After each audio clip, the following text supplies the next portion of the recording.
మనం అర్థం చేసుకోవాలి రాష్ట్ర రాజధాని యొక్క అవసరం ఏ విధంగా ఉందో.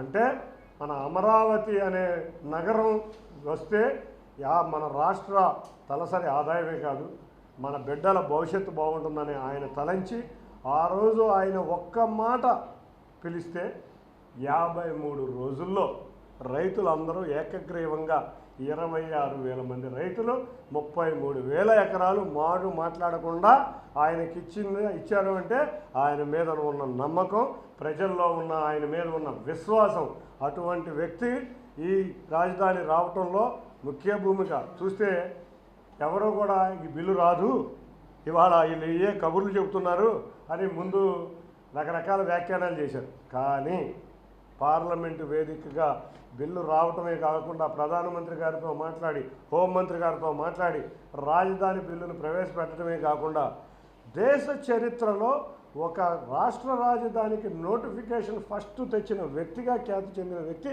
గౌరవ ముఖ్యమంత్రి నారా చంద్రబాబు నాయుడు గారు.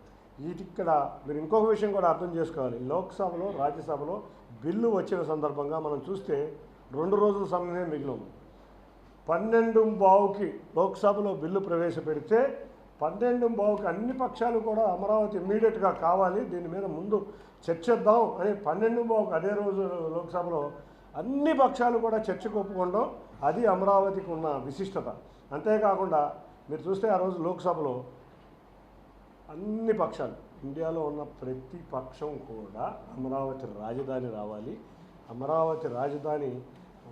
ఇప్పటికే ఆంధ్రప్రదేశ్ రైతులు చాలా ఇబ్బందులు పడుతున్నారు, మహిళలు ఇబ్బంది పడ్డారు. అమరావతి రైతులు వాళ్ళకి న్యాయం చేయాలి, ఆంధ్రప్రదేశ్ రాష్ట్రానికి న్యాయం చేయాలి, రాజధాని రావాలని ముక్త కంఠంతో అటు విపక్షం ఇటు స్వపక్షం ముక్త కంఠంతో యునానిమస్గా బిల్లుని సపోర్ట్ చేస్తే, మన దురదృష్టవశాత్తు ఇక్కడ ఉన్న ప్రతిపక్షం కూడా హోదా లేని ఒక పార్టీ, వైసీపీ పార్టీ, ఆ రోజు బిల్లుని వ్యతిరేకిస్తూ వాకౌట్ చేయడం జరిగింది.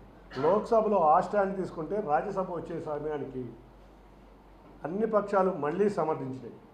చూస్తే చర్చను లోక్సభలో కానీ రాజ్యసభలో కానీ ప్రారంభించింది కాంగ్రెస్ పార్టీ కూడా ఆఖరికి బ్రహ్మాండమైన మాటలు చెప్పి అమరావతి రైతులకి, అమరావతి మహిళలకి బాసటగా నిలిచింది.